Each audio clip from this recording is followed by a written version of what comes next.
पाकिस्तान से इस फील्ड में आने के लिए सबसे ज़रूरी होता है ट्रांसपोर्ट लाइन का वीज़ा। जब आपके पास ट्रांसपोर्ट लाइन का वीज़ा है तो आप समझें कि ट्रांसपोर्ट लाइन में आ चुके हैं। तो फिर आगे के जो प्रोसेस है ना, आपने गाड़ी लेनी है, आपने काम ढूंढना है, किस तरह करना है। शुरू करने से मुराद ये है कि कम कीमत वाली गाड़ी वो ख़रीद के इस काम को शुरू करे। जैसे ही उसका काम बढ़ना शुरू हो जाए, उसके पास चार पैसे आ जाएं, तो वो फिर अपना जो है वो दिन को चार पाँच छः ट्रिप, कभी तीन ट्रिप, किसी दिन ना भी हों, लेकिन परेशान नहीं होना है, कोशिश करनी है अगले दिन शायद ज़्यादा हो जाए। तो ये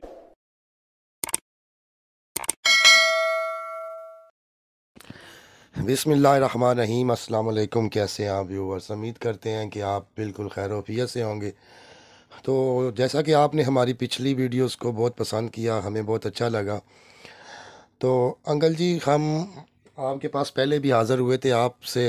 हमने दो वीडियोस बनाई थी, हमारे व्यूवर्स ने उनको बहुत पसंद किया और कुछ लोगों ने कमेंट्स किए थे उसके ऊपर कि मज़ीद जो है इसके ऊपर वीडियोस बनाई जाएं। तो इसलिए हम आपके पास हाज़िर हुए हैं। जी शुक्रिया तो जी। हम आज आपसे ट्रांसपोर्ट के हवाले से थोड़ा इंटरव्यू करेंगे। अंकल जी, सबसे पहले आप हमारे व्यूवर्स को अपना तारुफ कराएं और बताएं आप कहाँ से हैं और आपका क्या नाम है। जी मेरा नाम अब्दुल गनी है जी, तो मैं कोटली आज़ाद कश्मीर से हूँ जी। अंकल जी, ज़्यादातर हमारे जो पाकिस्तानी होते हैं वो ट्रांसपोर्ट लाइन में आना पसंद करते हैं, तो इसकी क्या वजह है? नहीं, इसकी वजह कोई इतनी ख़ास नहीं है। हर बंदा हर फील्ड में जाता है, लेकिन ट्रांसपोर्ट में आने के लिए इसमें थोड़ी सी आज़ादी है। तो हमारी कौम ऐसे भी जो है ना, ये थोड़ा सा रिलैक्स माहौल में रहती है।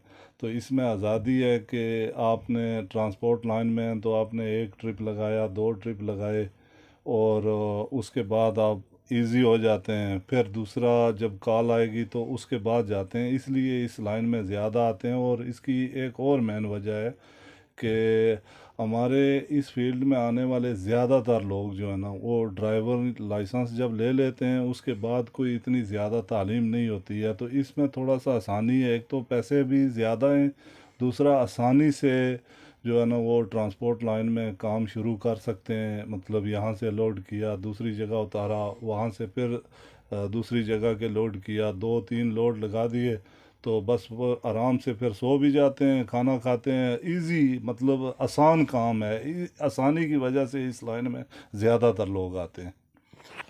तो अंकल जी, अगर कोई पाकिस्तान से नया आदमी इस फील्ड में आना चाहे तो उसके लिए क्या रिक्वायरमेंट्स होती हैं? नहीं, पाकिस्तान से इस फील्ड में आने के लिए सबसे ज़रूरी होता है ट्रांसपोर्ट लाइन का वीज़ा। जब आपके पास ट्रांसपोर्ट लाइन का वीज़ा है तो आप समझें कि ट्रांसपोर्ट लाइन में आ चुके हैं। तो फिर आगे के जो प्रोसेस है ना, आपने गाड़ी लेनी है, आपने काम ढूंढना है, किस तरह करना है, वो फिर अगले मरहले में जो है ना उस बंदे को आहिस्ता आहिस्ता इन चीज़ों के ऊपर मालूमात होनी शुरू हो जाती है। तो जैसे ही उसको मालूमात पूरी होती है तो वो फिर अपनी गाड़ी ले लेता है, अपना कारोबार शुरू कर देता है। फिर कभी एक गाड़ी ली, फिर दूसरी ली, फिर दूसरी, इसी तरह आगे जाते जाते किसी बंदे के पास पांच गाड़ियां हो जाती हैं, किसी के पास 10 हो जाती हैं। कोई एक ही गाड़ी से अपना एक मिनिमम रिसोर्स के अंदर जो है ना अपना निज़ाम चला के रखता है, अपने बच्चों बीवी बच्चों के लिए ख़र्चा भेजता रहता है, और उसी गाड़ी के ऊपर आपने 10-20 साल काम किया और फिर वही गाड़ी बेच के चला जाता है वापस। तो अंकल जी, अगर कोई फ्रेश आदमी पाकिस्तान से आए, इस यहाँ पे आके अपना ट्रांसपोर्ट का कारोबार बनाना चाहे, तो और दूसरा जो यहाँ पे ऑलरेडी मौजूद है उसके पास ड्राइविंग लाइसेंस भी है, और वो आदमी अगर जो ऑलरेडी इधर मौजूद है जी। अगर वो बनाना चाहे, तो दोनों में कितना एक जो है दरम रिक्वायरमेंट होती है, दोनों डिफरेंस नहीं, डिफरेंस। आप ये कहना चाहते हैं कि इस फील्ड में गाड़ी लेने के लिए कितने पैसे चाहिए। देखें, ये तो बंदे के अपने ऊपर डिपेंड है कि वो उसके पास अपना क्या सरमाया कितना है।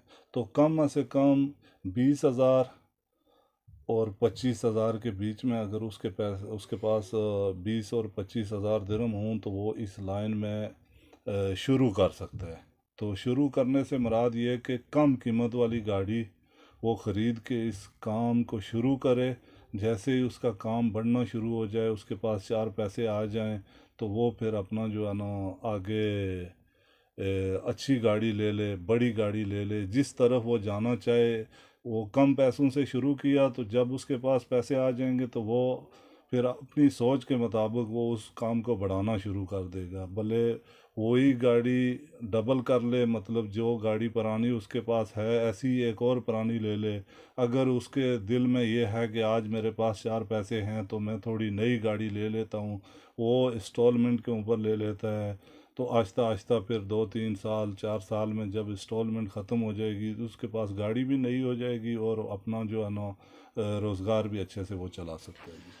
अंकल जी, जो लोग फ्रेशर हैं पाकिस्तान से आते हैं, उनके लिए भी 15,000 दरम में काम स्टार्ट हो नहीं, जाता है 15 इसमें? नहीं, 20 से 25 हज़ार। 15 हज़ार से नहीं शुरू होता है, 20 से 25 हज़ार।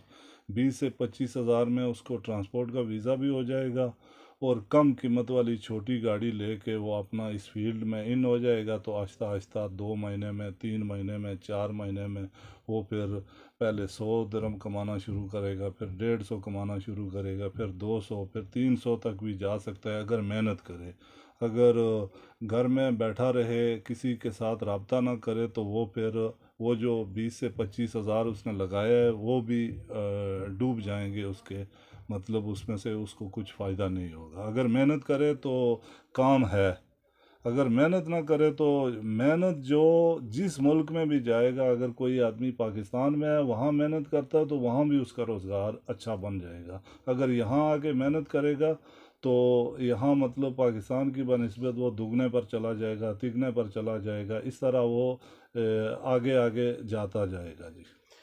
अंकल जी, ये जो ट्रांसपोर्ट की फील्ड है, इसमें आम आदमी जो है वो कौन सी मतलब आसानी से एडजस्ट कर सकता है? मतलब इसमें कौन कौन सी गाड़ियाँ होती हैं? आम आदमी जो है ना, जो मतलब ना तालीम है ज़्यादा और ना ज़्यादा उसके पास पैसे हैं और ना ज़्यादा उसकी जान पहचान है, उसके लिए सबसे आसान और बेहतर ये है कि ये जो 1 टन वाली गाड़ी है ना, 7 फुट वाली, ये लेके शुरू करे।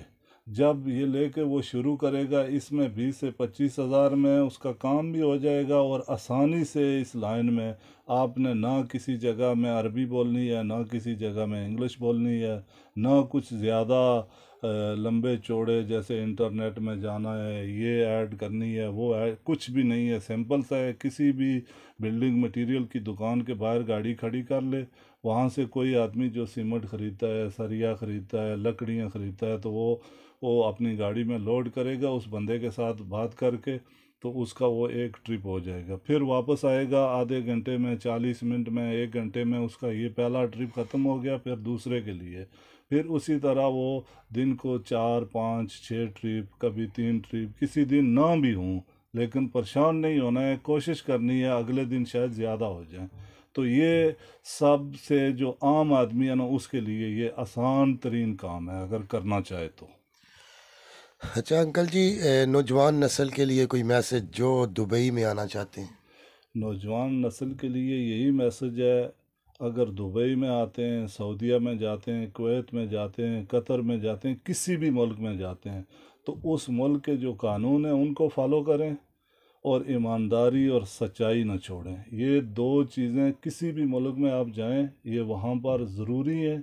अपने मुल्क में भी ज़रूरी है, लेकिन वहाँ क्या, किसी को मामू छुड़ा लेता है जेल से, किसी को ताया छुड़ा लेता है, लेकिन यहाँ अगर आप गैर कानूनी काम करोगे, सच्चाई छोड़ोगे, ईमानदारी नहीं रखोगे, तो आप फंसोगे। तो फिर माँ बाप के लिए भी परेशानी है और इन बच्चों के लिए भी परेशानी है। जहाँ भी जाएं ईमानदारी ना छोड़ें और कानून, जो जिस मुल्क का भी जो कानून है वो इंसानों के लिए बना हुआ है, तो अगर हम लोग उसको फॉलो करेंगे तो हमारे लिए कोई परेशानी नहीं होगी, हम लोग आसानी से उस मुल्क में रह सकते हैं और अपना कारोबार बना सकते हैं। अच्छा अंकल जी, और लास्ट में हमारे व्यूवर्स को कोई मैसेज दे दें। आपके व्यूअर्स के लिए मैसेज यही है कि आप ये फलाई काम कर रहे हैं, आप जो मेरे पास आए हैं, ये तीसरी दफ़ा आए हैं, फिर भी आएंगे, तो ये फलाई काम है, ये लोगों की बेहतरी के लिए है। अगर मैं जो बातें कर रहा हूँ, आप जो किसी दूसरे दोस्त से भी बातें पूछ के इन अपने व्यूअर्स के लिए पहुँचा रहे हैं, उनमें से अगर कोई 10% 20% भी लोगों को फ़ायदा होता है तो ये अल्लाह की ज़ात आपको भी इसका अजर देगी। तो मैं देखने वाले सब दोस्तों को ये कहना चाहता हूँ कि आप इनके साथ जुड़े रहें, इनके चैनल को सब्सक्राइब करें, लाइक करें, ताकि ये अच्छी अच्छी वीडियो आपके लिए बना के आप तक पहुँचाएँ और आपका इसमें फ़ायदा हो जी।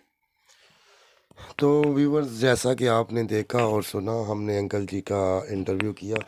तो अंकल जी, हमें बहुत अच्छा लगा आपसे बात जी करके। बहुत शुक्रिया तो जी। नेक्स्ट भी आपके साथ हम हाज़िर होते रहेंगे। जी ज़रूर तो इंशाल्लाह जी।